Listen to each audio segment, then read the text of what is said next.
September 1955, Binns Bridge in Dublin, that's in Drumcondra.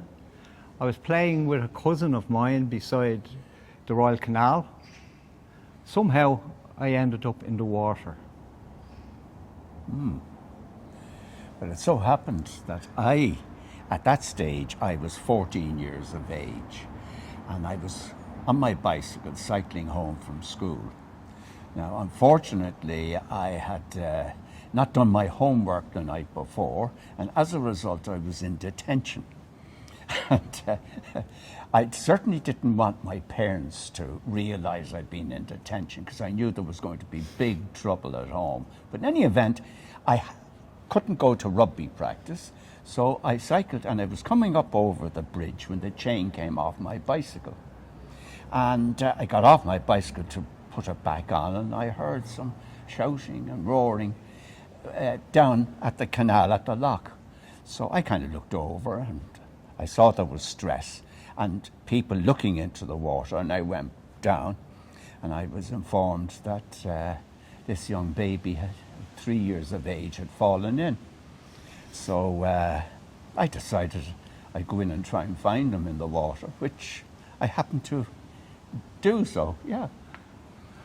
Yes, well, as I say, I was the estimated time that I was in the water at this stage when Paul came along, because a couple of ESB workers who had happened to be in the area, seen what happened, and had previously tried to get me out, was probably 7 to 8 minutes.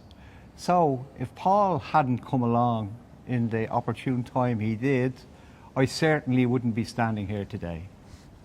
Well, that was a coincidence, all right, that I should. I mean, I'd even been informed by my dad, I think it was the day before, will you not do something with that bicycle and fix that chain so that it doesn't come off? I didn't do as I was told, so I mean, that even added to the whole thing.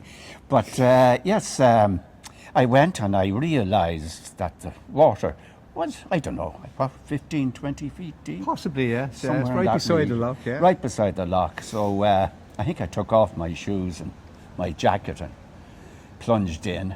And I went down the first time and I couldn't see anything. But I came back up and somebody pointed a little bit further away from the lock. And I went back down under, and when I got down to the bottom, I saw something and I grabbed, and it was your leg I grabbed. And I came up to the top, and the ESB men were standing there, and they took you and they gave you artificial respiration, which brought you round. Yeah. Thank you for that. So that was it. Brilliant. Only for Paul, I wouldn't be here today. Thank you, Paul. And I tell you, only for you. And You the wouldn't be here accident today. you had to... No, I might have been here today, but I was in dire trouble when I got home. I saved him. I saved him from a So we getting saved out. each other. Thank you. That was Paul. it.